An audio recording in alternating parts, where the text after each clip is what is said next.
இன்றைய காலகட்டத்துல அதாவது உங்களை சுற்றி நடக்கிற பல விஷயங்களை ரொம்ப சுருக்கமாகவும் அதே சமயம் தெளிவாகவும் புரிஞ்சுக்க நீங்க விரும்புறீங்க இல்லையா? அதற்கான ஒரு ஆழமான தேடல் தான் இது. இந்த உரையாடலுக்கு உங்களை அன்போடு வரவேற்கிறேன். இன்னைக்கு தேதி பிப்ரவரி 27, 2026. ஆமா, செய்தித்தாள்களையும் இணையத்தையும் தொறந்தாலே தினமும் நூற்றுக்கணக்கான தகவல்கள் கொட்டி கிடக்கு. ஆனா அந்த செய்திகளுக்கு பின்னால் இருக்கிற உண்மையான அர்த்தம் என்ன? அதுதான் முக்கியம். சரியா சொன்னீங்க.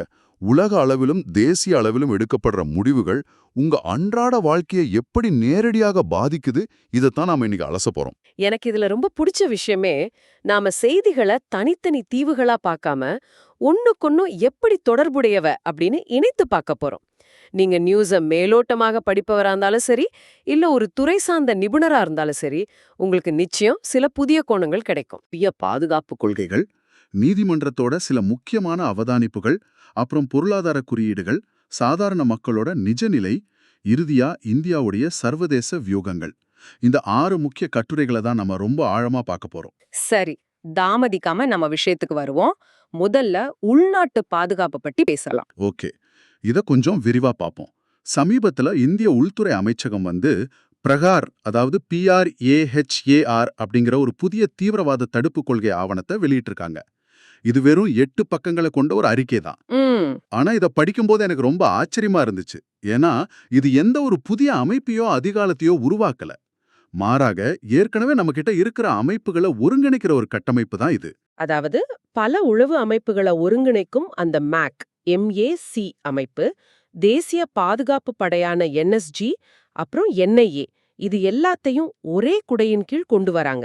ஆமா, இது பல இடங்கள்ல சிதறி கிடக்கிற வழிகாட்டுதல்களை ஒன்னு சேர்க்குது.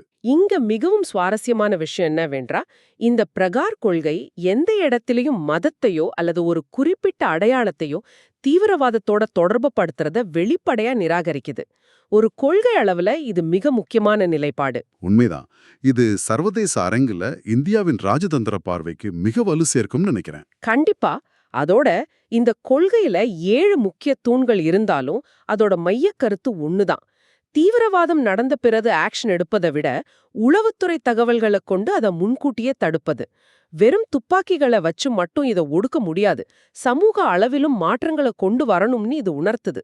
அதாவது மனித உரிமைகளை மதிக்கிறது, தீவிரவாத சிந்தனைகளை மாற்றுவது, சமூக மீட்சி, இந்த மாதிரி விஷயங்களை முன்னிலைப்படுத்துது இல்லையா? எக்ஸாக்ட்லி. கேட்பதற்கு இது ஒரு மிகச்சிறந்த முழுமையான அணுகுமுறையா தெரியுது.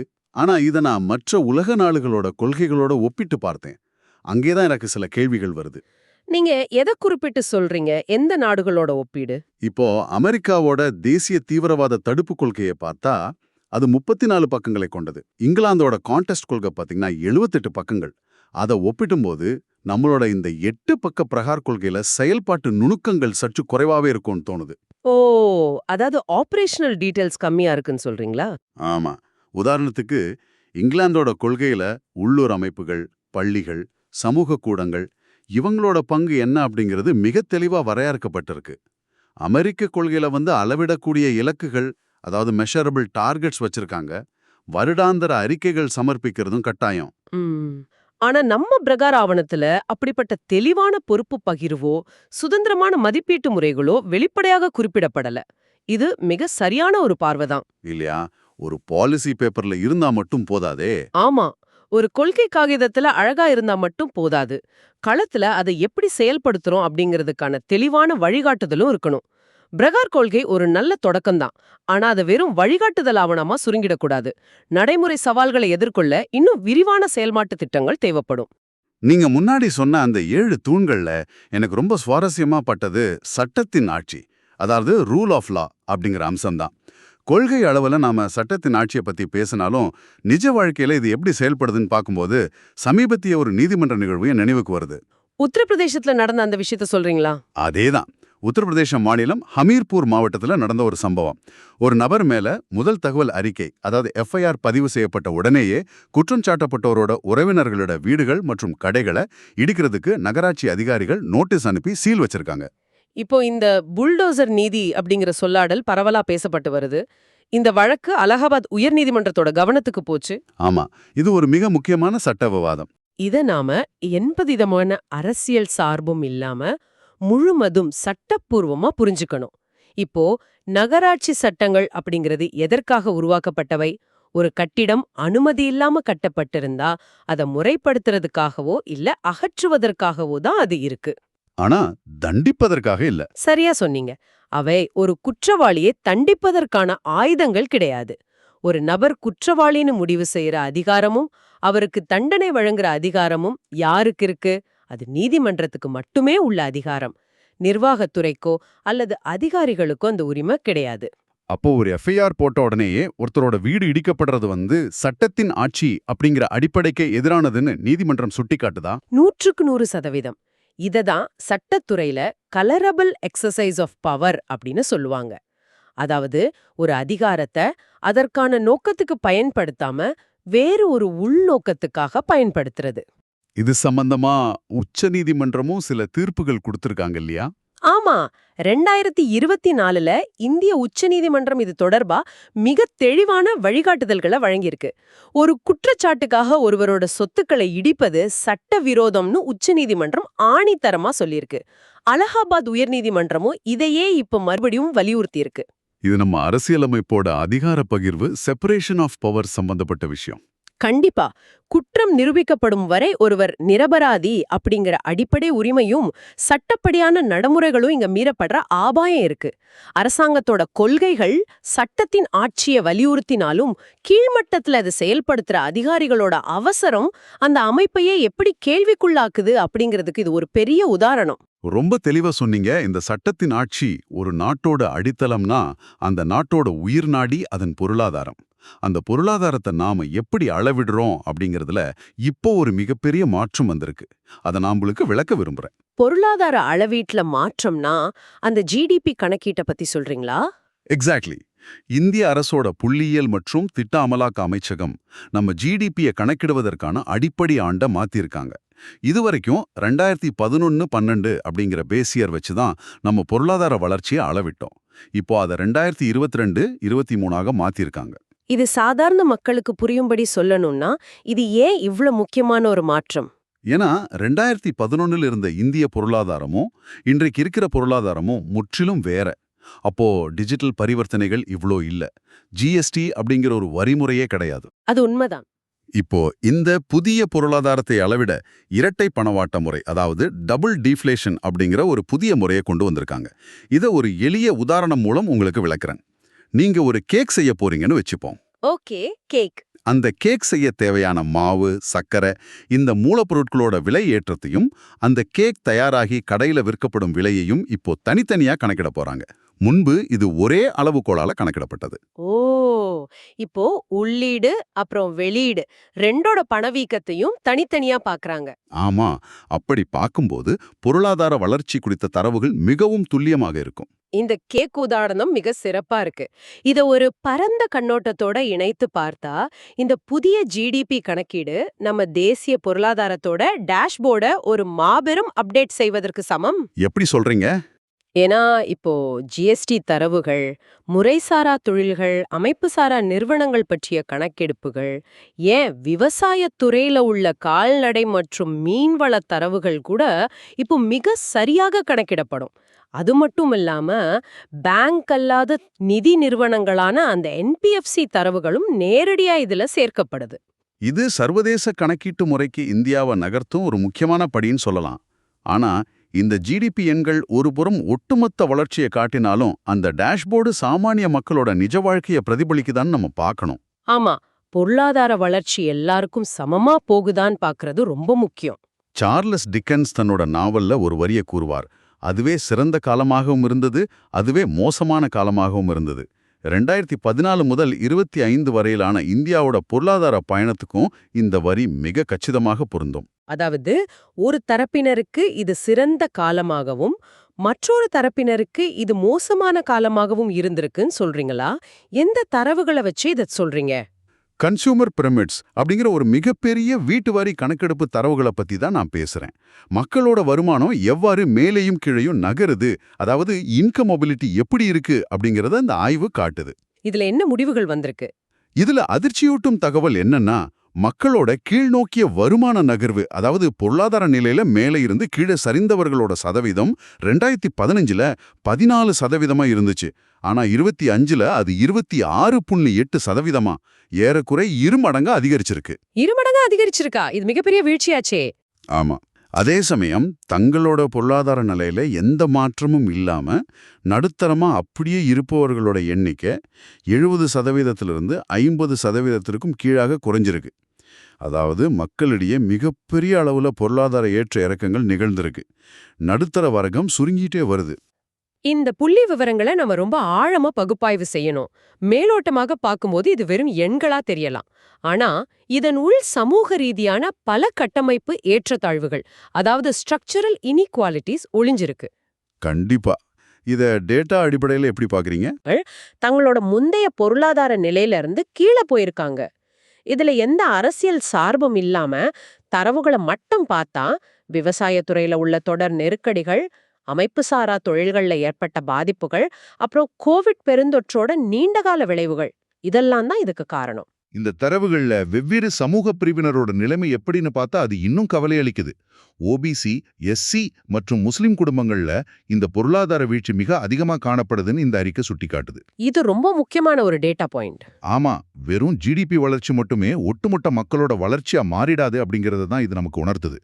நாளுக்கு நாள் விலைவாசி ஏறிக்கொண்டே போகுது.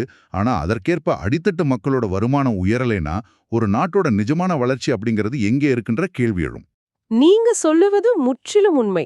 ஒருபுறம் நாம சர்வதேச தரத்துல பொருளாதாரத்தை அளவிடுறோம், மறுபுறம் பல வீடுகள்ல அன்றாட வாழ்வாதாரமே ஒரு போராட்டமா இருக்கு.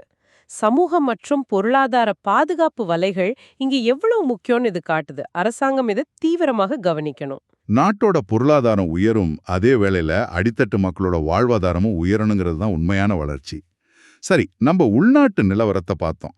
இங்க தான் விஷயம் மிக சுவாரஸ்யமாகுது. சர்வதேச உறவுகளை பத்தி பேச போறீங்களா?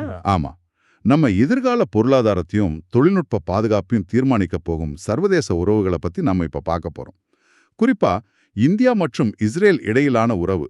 எப்படி நம்ம ஜிடிபி அளவீடு எதிர்காலத்தை நோக்கி நகருதோ, அதே போல நம்ம வெளியுறவு கொள்கையும் எதிர்கால தொழில்நுட்பங்களை நோக்கி நகருது. 2026ல இந்திய பிரதமர் இஸ்ரேலுக்கு மேற்கொண்ட பயணம் அதற்கு ஒரு சிறந்த உதாரணம். 2017க்கு பிறகு இரு நாடுகளுக்கும் இடையிலான உறவு தொடர்ந்து வலுவடைந்து வருது. இந்த பயணத்துல என்னென்ன முடிவுகள் எடுக்கப்பட்டிருக்கு? இந்த 26 பயணத்துல இரு நாடுகளோட உறவும் சிறப்பு உத்திசார கூட்டாண்மை அப்படிங்கிற உயர்ந்த நிலையை அடைஞ்சிருக்கு. மொத்தம் 17 ஒப்பந்தங்கள் கையெழுத்தாகியிருக்கு. இஸ்ரேல் என்றாலே நம்ம பெரும்பாலும் ராணுவம் மற்றும் பாதுகாப்பு துறையை மட்டும்தான் நினைப்போம். ஆனா இந்த முறை அதை தாண்டி செயற்கை நுண்ணறிவு, அதாவது ஏஐ, குவாண்டம் தொழில்நுட்பம், சைபர் பாதுகாப்பு, இதுல எல்லாம் இணைந்து செயல்பட முடிவு செஞ்சிருக்காங்க. இன்னொரு சுவாரஸ்யமான விஷயம், நம்ம இந்தியாவோட டிஜிட்டல் அடையாளமான யுபிஐ இப்போ இஸ்ரேலிலும் அறிமுகம் செய்யப்பட்டிருக்கு. இது நம்ம தொழில்நுட்பத்தின் மீதான சர்வதேச நம்பிக்கையை காட்டுது. விவசாயத்துறையிலயும் இவங்களோட கூட்டுறவு அதிகம் பேசப்படுதே, அது சாமானிய மக்களுக்கு எப்படி பயன்படும்? அதுதான் இதுல உள்ள மிகச் சிறந்த பகுதி.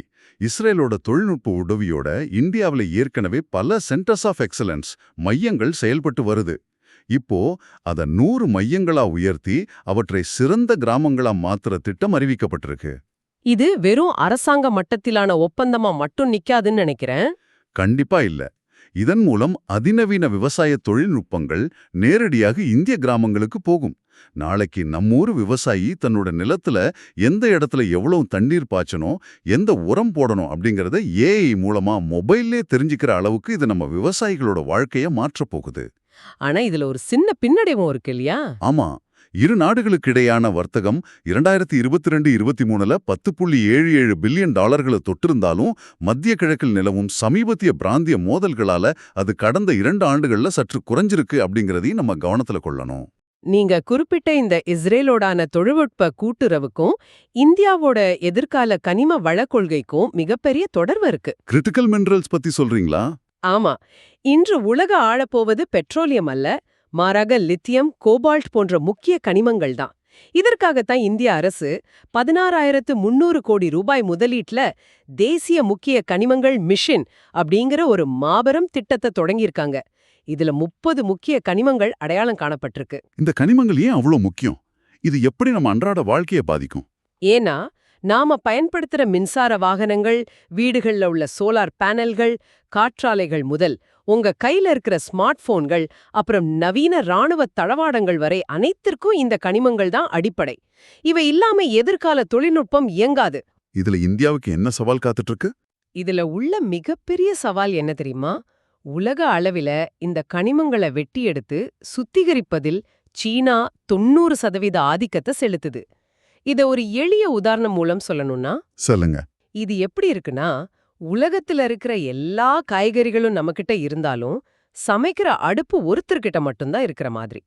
அவங்க எப்ப வேணாலும் இந்த விநியோகச் சங்கிலிய தடை செய்ய முடியும்.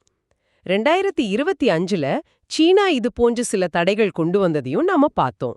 இது ஒரு மிகப்பெரிய அபாயம் இல்லையா? இதை இந்தியா எப்படி எதிர்கொள்ள போகுது? அதை எதிர்கொள்ளத்தான் இந்தியா தனது சொந்த மண்ணில் இந்த கனிமங்களை வெட்டி எடுப்பது மட்டுமின்றி அவற்றை சுத்திகரிக்கும் கட்டமைப்புகளையும் வலுப்படுத்தணும்னு முடிவெடுத்திருக்காங்க. அதற்காகத்தான் இந்தியா இப்போ செயற்கை நுண்ணறிவு தொழில்நுட்பத்தை பயன்படுத்தி 1200 புதிய கனிம அகழ்வாராய்ச்சி திட்டங்களை முன்னெடுக்க போகுது. அப்போ இதுக்காக நம்ம சர்வதேச அளவுல பார்ட்னர்ஷிப் வைக்கணும்ல? கண்டிப்பா. ஆஸ்திரேலியா, ஜப்பான், அமெரிக்கா மற்றும் இங்கிலாந்து போன்ற நாடுகளுடன் சர்வதேச கூட்டாண்மையை ஏற்படுத்தவும் இந்தியா தீவிரமா செயல்பட்டு வருது. இதத்தான் தொழில்நுட்ப இறையாண்மை, அதாவது டெக்னாலஜிக்கல் சாவரனிட்டின்னு அழைப்பாங்க. அதாவது எந்த ஒரு தனி நாட்டையும் நம்பி நம்ம இருக்கக்கூடாது. சரியா சொன்னீங்க. உள்நாட்டுல தேவையை உருவாக்குறதும் வெளிநாட்டு தொழில்நுட்பங்களை ஈர்க்கிறதும் தான் இதற்கான ஒரே தீர்வு. இஸ்ரேல் போன்ற நாடுகளுடனான ஏஐ ஒப்பந்தங்கள் இதுல மிகப்பெரிய அளவுல கை கொடுக்கும். இப்போ எனக்கு ஒரு தெளிவான படம் கிடக்குது. எனவே இதோட முழு அர்த்தம் என்ன? இதுவரை நாம விவாதித்த இந்த 6 வெவ்வேறு வகையான ஆதாரங்களையும் ஒன்றிணைத்து பார்த்தா ஒரு விஷயம் புரியுது. உங்களை சுற்றியுள்ள உலகம் எப்படி வேகமா மாறிட்டு இருக்குன்னு பாருங்க. ஆமா, நிறைய மாற்றங்கள். ஒருபுறம் இந்தியா தனது உள்நாட்டு பாதுகாப்பு பிரகார் போன்ற ஒருங்கிணைந்த கொள்கைகள் மூலம் புதிய முறையில கையாளுது. அதே நேரத்துல புல்டோசர் நீதி போன்ற விவகாரங்கள்ல நீதிமன்றங்கள் அதிகாரப் பகிர்வையும் சட்டத்தின் ஆட்சியையும் உறுதி செய்ய போராடுது. மறுபுறம் புதிய ஜிடிபி கணக்கீடு மூலம் பொருளாதாரத்தை சர்வதேச தரத்திற்கு இணையாக அளவிட தொடங்கியிருக்கோம். ஆனா அந்த பொருளாதார வளர்ச்சியோட பலன் அடித்தட்டு மக்களுக்கு முழுமையாக சென்றடையல அப்படிங்கறத இரட்டிப்பாகியுள்ள கீழ்நோக்கிய வருமான மகர்வு நமக்கு எச்சரிக்குது. உண்மைதான்.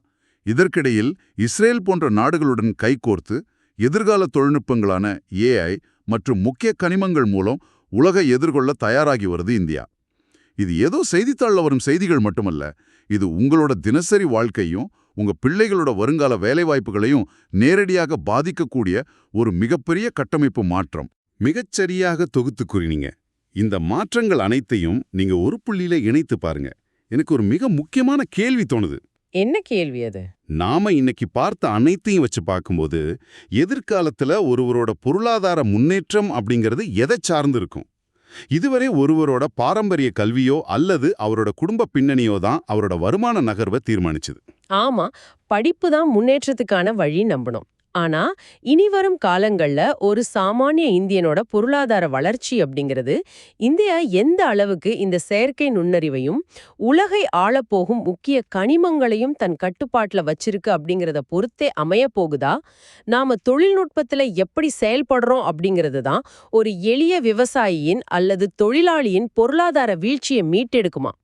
இத பற்றி நீங்க ஆழமாக சிந்தித்து பாருங்க. உண்மையிலேயே சிந்திக்க வேண்டிய ஒரு மிகச்சிறந்த கேள்வி இது. உலகளாவிய கொள்கைகளும் சர்வதேச தொழில்நுட்ப மாற்றங்களும் ஒரு சாமானியனோட சமையலறை வரை எப்படி தாக்கத்தை ஏற்படுத்துது அப்படிங்கிறத இன்னைக்கு நம்ம மிக தெளிவா பார்த்தோம். இந்த தகவல்கள் அனைத்தும் உங்களுக்கு ஒரு புதிய தெளிவை கொடுத்துருக்குன்னு நம்புறேன். இது போன்ற விஷயங்களை தெரிஞ்சுக்கிறது தான் ஒரு விழிப்புணர்வு உள்ள சமூகத்தின் அடையாளம். தொடர்ந்து கற்போம், தொடர்ந்து கேள்விகளை கேட்போம். இந்த ஆழமான உரையாடல்ல எங்களோடு பயணித்ததற்கு மிக்க நன்றி. மீண்டும் சந்திப்போம்.